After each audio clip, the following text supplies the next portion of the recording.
Pengakuan Widi ungkap isi SMS jelang kematian Vina, pengacara, ada yang hilang. Kasus kematian Vina Cirebon semakin terang dengan sidang lanjutan peninjauan kembali, PK, 6 terpidana di Pengadilan Negeri Cirebon, Jumat, tanggal 27 September tahun 2024, disiarkan langsung oleh Kompas TV. Kuasa hukum 6 terpidana yaitu Otto Hasibuan yang diberi kesempatan menanyakan hasil ekstraksi SMS antara Vina dengan Widi, sahabat Vina Cirebon. Kasus Vina Cirebon terjadi pada Sabtu tanggal 27 Agustus tahun 2016.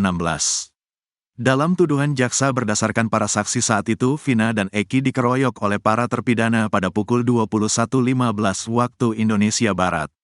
Otto Hasibuan mengkonfrontir hal itu dengan ahli ekstraksi dari kepolisian dan Widi serta Mega sahabat Vina. Awalnya Otto menanyakan hasil ekstraksi dari ponsel Vina dan Widi pada saat kejadian 8 tahun silam. Kemudian dijawab oleh ahli bahwa Vina mengirim SMS ke Widi pada pukul 22.14 dengan kata-kata, "Moga mektar di jempete sma kita memrame XTC-nya." Lalu Widi membenarkan bahwa ia memang menerima SMS dari Vina.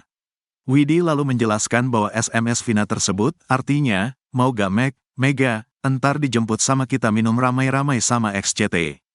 XTC adalah nama geng bermotor dari Vina dan Eki. "Mohon maaf, minum itu artinya minuman keras.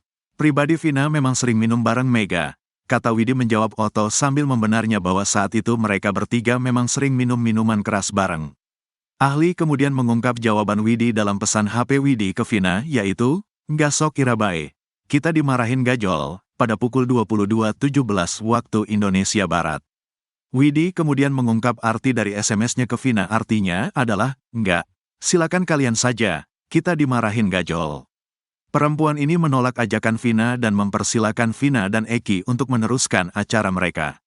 Widi menjelaskan bahwa komunikasi dengan Vina itu benar adanya.